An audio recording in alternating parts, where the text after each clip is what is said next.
Baltimore Orioles, first pitch shortly after 1 o'clock today. Opening day for spring training. Joining us right now from MASN, our good friend, Brendan Mortensen. What's going on, Brendan?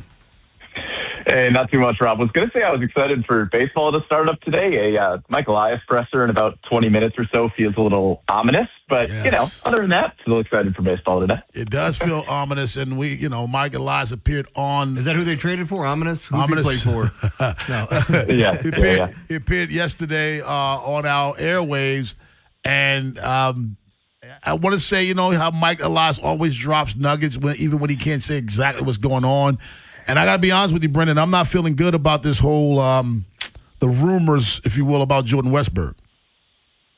Yeah, don't want to speculate, right? It sounds like we will probably get an answer to that relatively soon, maybe before the first spring training game today. But if Jordan Westburg is missing any sort of time, significant or otherwise, it's obviously a big blow to this team. Even in the games we saw him last year, he was instantly one of the better hitters in the lineup. This is an all-star in 2024.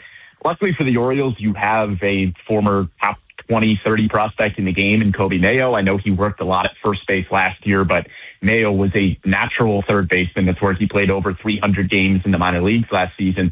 So there is a natural replacement for Westburg on the roster. You just never want to lose a player of that caliber for any amount of time. So when we start to look at the starting pitching, I mean, we've been talking about how Rogers looked in his first outing against the Orioles. I really feel like a lot of if we want to talk about the frontline starting pitching on this team, Bradish and Rogers really have to work out this year for them to have that group going into the postseason, or else possibly making a move midway through the season if you don't. What are your thoughts, first off, on Bradish and Rogers and the type of year that they can have? Sure. I mean, I think they're two different cases, right? With Trevor Rogers, you have seen outstanding stuff in spring training, but I think maybe it's a little naive to expect a sub-2 ERA out of Trevor Rogers again. He posted at 180 last year. I don't think that's going to happen again. But his expected numbers last year were still really, really good. It was an ERA in the low threes. I would anticipate something like that going into this season. I think he's going to build on a lot of stuff from last year. The increased fastball velocity might continue to increase if he's continuing that good workout program. The confidence is another really big thing for Trevor Rogers, something he didn't have going into last season that he has now. So I'm expecting a great season out of him. Kyle Bradish, we know what he is whenever he's on the field. Even in the limited amount of starts that we saw from him a season ago, he is a Cy Young caliber pitcher. This was a top 5 Cy Young finisher a few seasons ago before he went down with Tommy John. So I think with Bradish, the only question is how many innings are you going to get from him this year? Because we didn't see him pitch a ton last year. Now, we've seen some other guys around the game, like Jacob deGrom, go from about 10, 20 innings the season before to 180. I don't expect to jump like that, but I do think we could see Kyle Bradish pitch somewhere between 125, 150 innings. So that's maybe 22 to 25 starts throughout the season, trying to keep him healthy for the playoffs. You bring in Chris Bassett, who can post every fifth day. That's a huge help.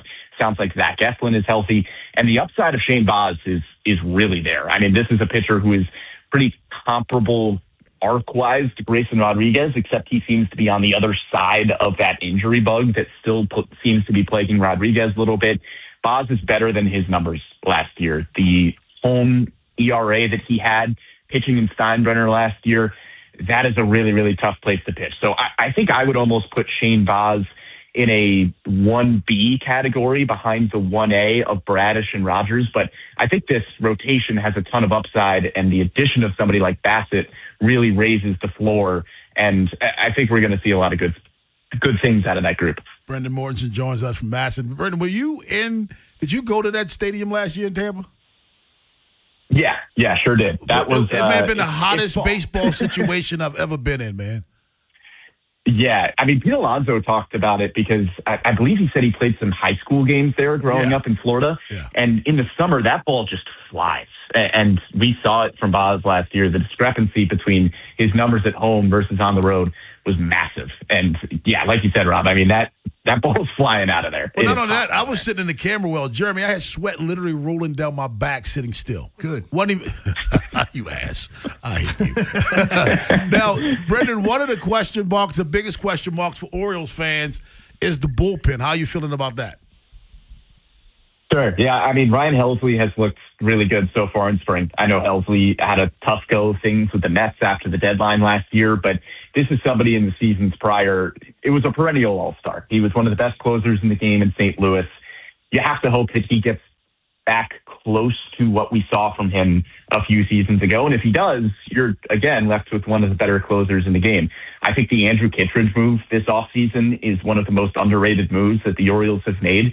Just getting Andrew Kittredge back, a pitcher of his quality, for cash considerations, it's kind of a crazy trade, in my opinion. I mean, you're getting a high-leverage 7th to 8th inning guy who is, I think, every year since 2020 in the 100th percentile in chase rate in baseball. The dude can just flat out pitch. That's a really good high leverage arm. Keegan Akins showed some nice flashes last year. Yennier Cano has looked really good in spring. If he is locating, not walking a lot of guys, this is an all-star from a few seasons ago as well. And then you have the trickle-down effect from the starting rotation as well. If you don't need Tyler Wells, I don't know exactly what the role for him is going to look like. Is he going to be a long man out of the bullpen who gives you 3-4 innings at a time? If not, that's another high leverage possibility, because think back to a few seasons ago when he was a closing option for you. That's another high leverage arm. Albert Suarez is the same way. We saw how good he was out of the bullpen a few seasons ago. If you don't need him in the starting rotation at all this year, that's another really good bullpen piece. So I think there's a lot of depth there. Last season had more names in the bullpen flat out. There were guys like Gregory Soto, Sir Anthony Dominguez. The bullpen this season has a lot more flexibility, which I think the Orioles are really going to use to their advantage. A ton of guys that they can bounce between the big leagues and the minors, and a lot of underrated arms. Anthony Nunez is an arm I really like, acquired at the deadline last year. Hans Kraus was a waiver claim this season that put together a nice big league year with the Angels a few seasons ago before getting injured. There's a lot of underrated names there that I think we're going to see good flashes from. So let me ask you about Taylor Ward, or as Rob likes to call him, Tito Ward. It's my guy. We said this yesterday, and somebody else came in as well saying nobody's talking about him, but I think he has a huge year. Yeah. You're getting a guy that hit 30-some bombs last year, and he's in a contract season. He's an everyday player. Are we not talking about him enough? No, I totally agree with you. I don't think we are talking about him enough.